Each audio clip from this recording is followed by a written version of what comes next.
they departed to their own country by another way. These are the last words of the gospel, the Feast of Epiphany, which you've just heard. In the context of St. Matthew's story of the wise men, these words make perfect sense. The wise men are warned to return home by another way. Otherwise, they'll fall into the hands of wicked King Herod. But I don't know if you know, at the same time, these words seem to allude to a strange story that's found in the Old Testament. In the 13th chapter of the first book of the Kings, the story is set in the aftermath of the rebellion of the northern kingdom of Israel against the kingdom of Judah and the rule of the descendants of King David in Jerusalem. So their rule is rejected in the northern kingdom. And the first king of the northern kingdom, who's called Jeroboam, is anxious to stop his people from going back to Jerusalem in Judah in the southern kingdom to worship. So he establishes places for idolatrous worship of other gods within his own territory. This is what the first book of Kings says. It says, the king took counsel. He made 2 calves of gold, like in Exodus. He said to the people, you've gone up to Jerusalem long enough. Behold your gods, O Israel, who brought you out of the land of Egypt. And he set one in Bethel, and the other he put in Dan. And this thing became a sin, for the people went to the one at Bethel and to the other as far as Dan. So 1 Kings chapter 12, verses 28 to 30. But a prophet is sent.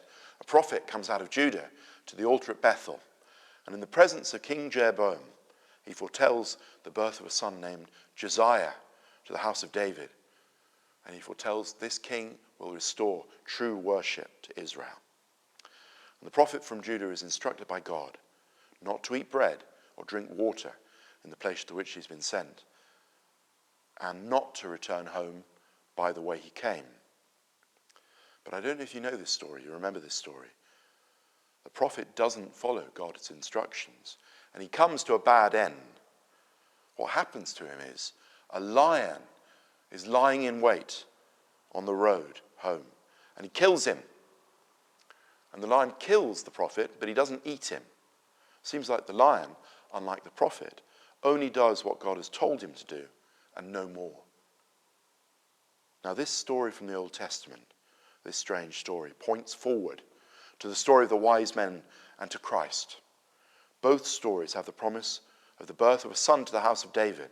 Both stories feature a king who sets himself up as an enemy to the true worship of God, Jeroboam in the first book of Kings, and then Herod.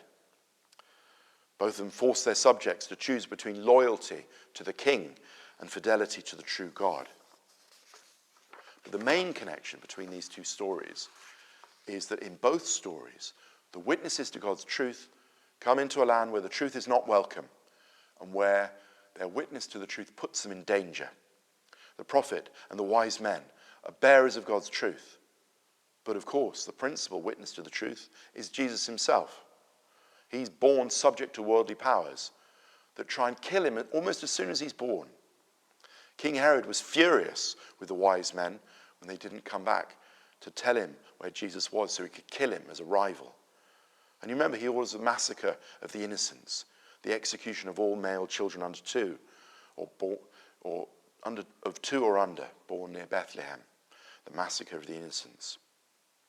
In the story of the prophet from Judah, the point of the command not to eat, not to drink, and to return by a different way seems to be simply to test his obedience. The instructions don't seem to make any sense. They only make the prophet's mission more difficult. But because he doesn't do exactly what God tells him to do, he dies. Unlike the prophet in the book of Kings, the wise men do obey God, and their obedience to God brings them safely home through the danger. This journey of the wise men back home, maybe it's as important a part of the story as their journey to Bethlehem.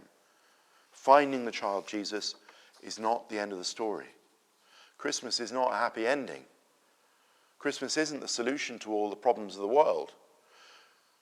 We go back to work. The season ends. It's still winter. But Christmas is God with us in this world, in the darkness, in the cold, amidst all the dangers. God is with us. The way to Bethlehem is lit by a star. The way to Jesus is clear. He is the light shining in our darkness. But the way of Jesus, his way in the world, the way that we must go after finding him, sometimes it seems impossible and impassable and dark. The story of the wise men is God's promise to each one of us. He will provide a way for his word in this world and a way for us to follow his word. Maybe it'll be a way we've never walked before, a way that we've never known. But he will make this way for us. Amen.